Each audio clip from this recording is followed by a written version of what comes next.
Hey, Chapter 10, Section 2, the House of Representatives. This will be Part 1. There'll be multiple parts.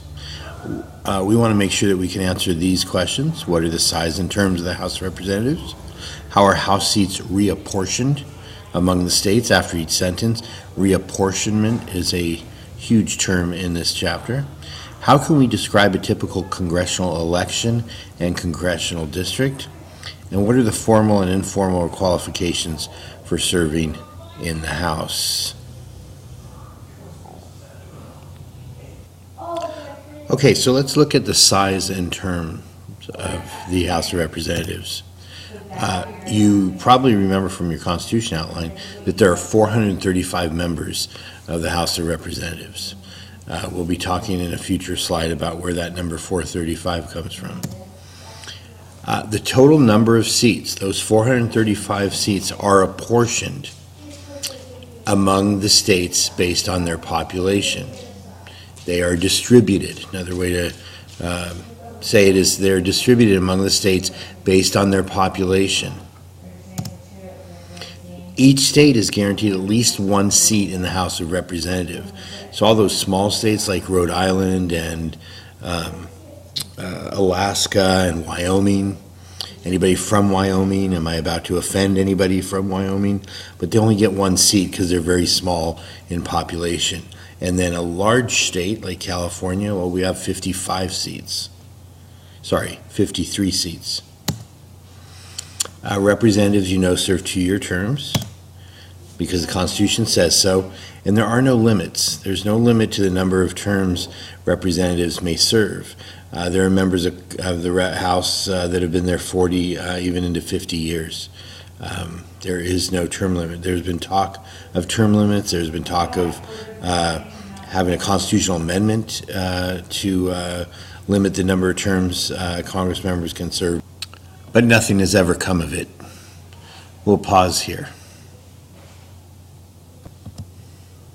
So let's talk about the Republican debates.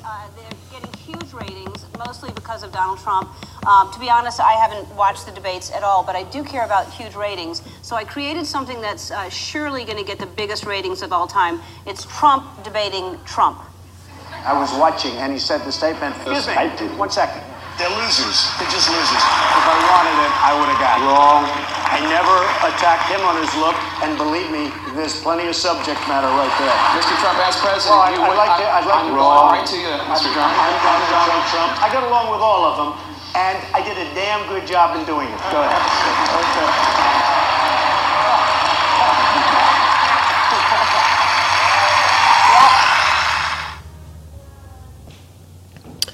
Boy, that was a lot of Trumps. A lot of Trumps. All right, let's talk about reapportionment.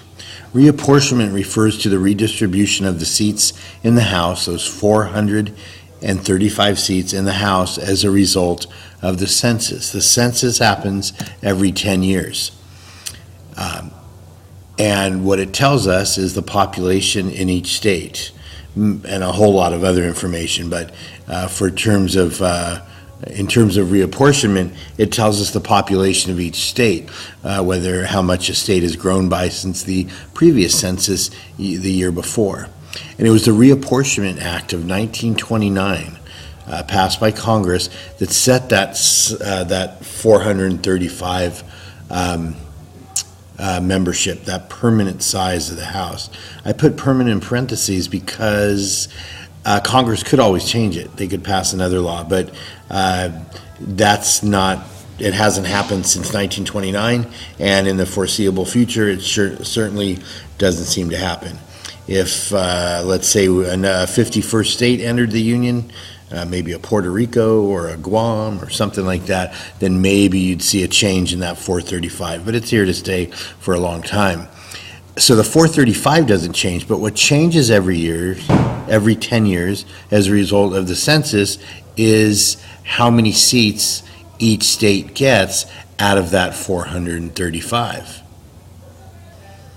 Now, in class, I'll show you a map that illustrates this reapportionment every 10 years. Let's talk about when elections are held. I think you may remember this from your Constitution outline as well. They are held on the Tuesday following the first Monday in November of each even-numbered year, because the Constitution says so. Now, it's every 2 years. When there is not a presidential election as part of this 2-year cycle, it's called an off-year election. So, for example, in November of 2018, most all of you will be eligible to vote, and that will be a national election, but it's not a presidential election, so we call those off-year elections. And that's when congressional elections are held between presidential elections. We just had a presidential election in 2016. We'll have another one in 2020. So the 2018 is an off-year election. Why does it matter? Well, a lot of things seem to happen in an off-year election. The biggest one is that the party in power in the White House tends to lose seats. Sorry, there's an example in November. Sorry. The party holding power in the White House, so currently that would be the Republicans, they often lose seats in those off-year elections. Now, why does this happen? There's two main reasons why this happens. First of all, it's a reaction to a president's policies. The president, when he's running as a candidate, makes many promises that he can't possibly keep. So by that 2-year mark, it's clear he hasn't lived up to expectations. It's almost impossible.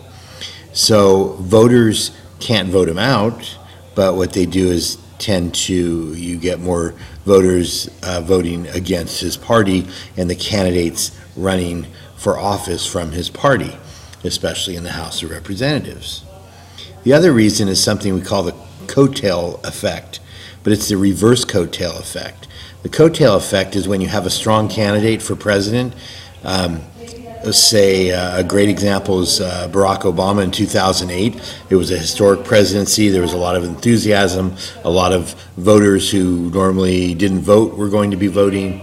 And what happened was, because of that enthusiasm, it's not just for Barack Obama, but it's for the Democratic Party. So when people go to vote, they vote for Barack Obama, and then they vote for all the other Democratic candidates as well, especially for the House. Those Democratic candidates are riding on the coattails of Barack Obama. So in a presidential election, especially one like 2008, you have a coattail effect. However, in the off-year election, you have a reverse coattail effect. There is no president. Barack Obama was not on the ballot in 2010. Donald Trump is not going to be on the ballot in 2018, and so on. So what happens is it's a reverse coattail effect. That there is not that momentum, there is not that enthusiasm for that party that existed 2 years before. So they tend to lose seats. So again, it's a reaction to the president's policies and the inability to live up to the expectations and the promises that the president made, and it's the reverse coattail effect.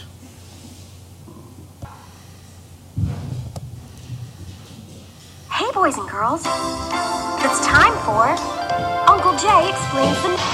Hi, boys and girls, and happy 4th of July. Hi, boys and girls, and happy birthday, America. Uncle Jay's on vacation. Uncle Jay is still on vacation. Maybe you are too. Maybe you got the weekend off before the 4th or the weekend after. Just kind of laying back, not doing anything, not even changing your shirt. But you know what? Congress has the entire week off. And since our Congress is patriotically skipping their 4th of July recess this year just because they care about us so much. Welcome to a special Uncle Jay episode all about the hardest working Congress. We're going to look back at Uncle Jay's famous episode from 2007 about congressional recess. It was Uncle Jay's first episode to go viral. So let's look back at that episode from exactly 4 years ago, and we'll be back with some new episodes in a few weeks. See you then. Recess is the word they use when Congress takes days off. Now, it's not like school recess. Congress doesn't go out and play and goof off and pick on people who can't fight back. They do that when they're in session. No, congressional recess is officially called a district work period. It's when each congressperson goes back to their hometown to do a job to do the job for their constituents.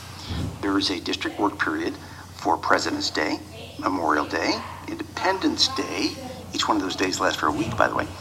And then there's a 2-week district work period in April.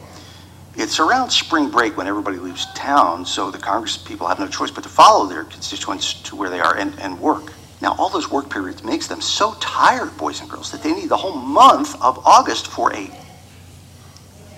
just so they can recharge. Actually, that is also called a summer district work period. So actually, that must be the hardest work of all. But the whole rest of the year, they're in Washington, hard at work, Monday through Friday, doing actually just Tuesdays, Wednesdays, and Thursdays, because they need Mondays and Fridays to go back to their hometowns and work with their constituents.